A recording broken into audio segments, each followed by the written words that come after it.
अरे हाय रमेश, कैसे हो तुम? अरे मैं तो ठीक हूँ सुरेश, तुम कैसे हो? हाँ हाँ मैं भी ठीक हूँ। तो यहाँ आना कैसे हुआ?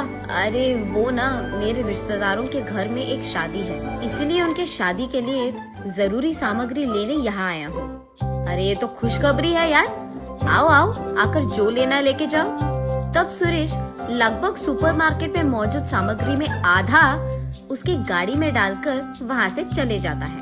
अगले दिन आकर उससे कहता है कि वो पैसे लौटा देगा, और क्योंकि सुरेश रमेश का बचपन के दोस्त था, वो सुरेश की बातों पे यकीन करता है। और इतना ही नहीं, उसे बहुत खुशी होती है।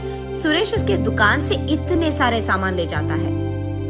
अगले दिन रमेश सुरेश का इंतजार करते रहता है दुकान पे, लेकिन बहुत टाइम बीतने के बावजूद वो उसके सुपरमार्केट नहीं आता है। ऐसे एक हफ्ता बीत जाता है, लेकिन फिर भी सुरेश नहीं आता है। इस सब के बाद रमेश फैसला लेता है कि ये बात अब पुलिस को बतानी चाहिए, लेकिन उससे पहले ही पुलिस खुद उसके दुकान आते हैं। आपके दुकान में लिए सामग्री से खाना पकाने के कारण ही एक शादी में बहुत सारे लोग बीमार पड़ गए, और ये कहते हुए सुरेश नामक एक आदमी आप पर कंप्लेंट करा है। गलती सामग्री बेचने के कारण आपको हम गिरफ्तार कर रहे हैं और आपके दुकान को सीज कर रहे हैं। ये कहकर रमेश और उसकी पत्नी अवनी को पुलिस गिरफ्तार कर लेते हैं, और इस कारण राहुल अकेले पड़ जाता है। कुछ दिन बाद खाने के लिए खाना ना होने के कारण और हाथ में पैसे भी ना होने के कारण और माँ बाप को बाहर कैसे लाए, इस सोच में पड़े राहुल रोड पे इधर उधर घूमते रहता है। ऐसे कुछ दिन बीत जाते हैं।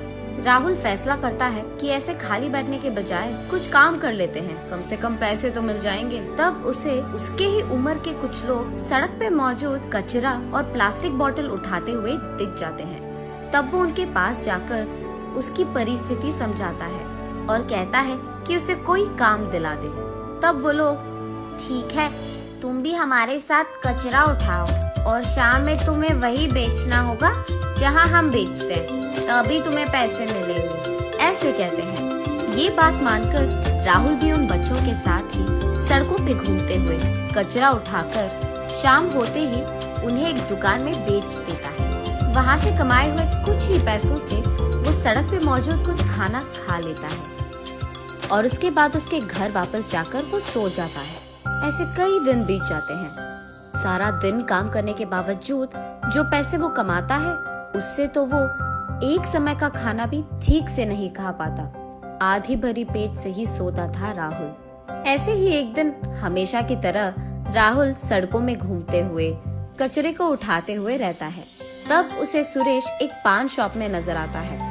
उसे कुछ दिन पहले उसके दोस्त से पता चलता है कि वो पान डब्बा सुरेश का ही है।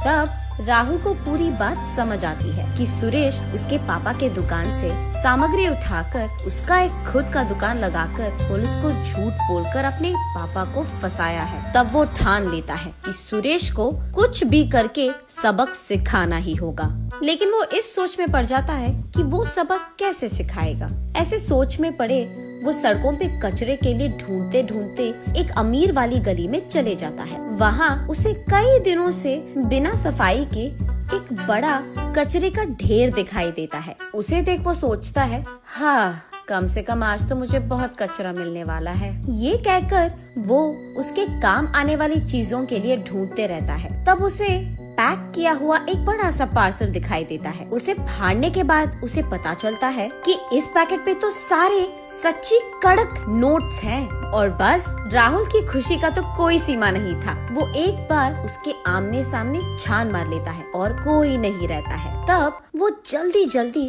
सारी नोटों को उसके बैग में डाल देता है और उन पैसों को वो उसके घर में संभाल के छुपाता है। उनमें से थोड़ा पैसा वो अपने बैग में डालकर उसके कचरा जमा करने वाले दोस्तों के पास जाकर, अरे सुनो, हमें उस सुरेश को ना पुलिस के हवाले कर देना होगा, पकड़वा देना होगा उसको, और उसके लिए मेरे पास एक उपाय है। मेरा कहा मानकर तुम लोग भी पुलिस के पास ऐसे ही कहो, ठीक है? ये कहकर वो उन सबको जो करना है समझा देता है। सब मान जाते हैं और राहुल के संग सुरेश के दुकान जाते हैं। राहुल के बाकी दोस्त सारे सुरेश को उनकी बातों में मग्न कर देते हैं और ठीक तभी राहुल उसके बैग से वो पैसों के नोटों को निकालकर सुरेश के दुकान में मौजूद पैसों के ड्रॉअर में डाल देता है और उसके बाद वो बाहर आकर पुलिस को फोन करके ऐसे कहता है, साहब हमें कचरे में 10 लाख मिले साहब, हमसे एक दुकानदार ने वो पैसे छीन लिए साहब, ऐसे कंप्लेन करता है। पुलिस के आने के बाद सभी बच्चे एक ही बात पे रहते हैं कि सुरेश ने हमसे जबरदस्ती पैसे छीन लिया है। सुनो, पैसे खींचकर कहाँ छुपाया तूने? सर ये लोग तो झूठ बोल रहे हैं, मैं उनसे क्यों पैसे लूंगा? अब आप ये मत कहो कि आप उनका यकीन कर रहे हो साहब। नहीं सर, अभी हमसे पैसे खींचकर उसने उसके पैसों के ड्रॉअर में डाल दिया और हमने देखा, आप भी ढूंढ लीजिए। तुम अपने पैसों का लॉकर खोलो पहले। साहब मैं तो रो रहा हूँ कि सुबह से एक भी ग्राहक नहीं आया और आप कह रहे हो कि मेरे लॉकर में 10 लाख मिल जाएंगे। कहाँ से आएंगे सर? उड़ के? चलो आप ही देख लीजिए। ये कहकर वो उसका लॉकर खोलता है। खोलते ही वहाँ उसे 10 लाख दिखते हैं। ये देख सुरेश चौंक जाता है और कहता है, साहब ये पैसे यहाँ कैसे आए? मुझे सच में नहीं पता साहब। अच्छा, पुलिस के साथ खेल रहा है तो? ऐसे कहकर उन पैसों को पुलिस लेकर यहाँ मौजूद पैसे सरकार के हवाले कर दो, ये कहते हुए और उसके बाद सुरेश को गिरफ्तार भी करता है। राहुल बहुत खुश होता है कि उसका उपाय काम आ गया। उसके बाद वो उसके दोस्तों को उसके घर ले जाता है और ऐसे कहता है, अब से तुम लोग मेरे ही साथ रहना, हम सब मिलकर ना एक सुपरमार्केट शुरू करेंगे, उसमें मैं तुम लोगों को भी हिस्सा दूंगा। तब उसके दोस्त खुशी से इस बात को मान जाते हैं। ऐसे राहुल उसके मिले हुए पैसों में से थोड़ा अपने दोस्तों के साथ मिलकर एक सुपरमार्केट शुरू करने में लगाता है। सब मिलकर बहुत मेहनत करते हैं और थोड़े ही दिन में बहुत लाभ भी लाते हैं और अपने लिए खुद का अच्छा नाम भी कमाते हैं। कुछ दिन बाद वो अपने माता पिता को निर्दोष साबित करता है और उनको जेल से बाहर निकलवाता है। राहुल जेल से बाहर आने के बाद रमेश और उसकी पत्नी अवनी अपने बेटे की तेज बुद्धि, होशियारी और अच्छाई को देख बहुत गर्व होते हैं और इसलिए जो भी उसके साथ खड़े थे उनको भी उसके व्यापार में हिस्सा देते हैं और इतना ही नहीं, उन सबको अपना भी लेते हैं और ऐसे सभी खुशी से जीते हैं।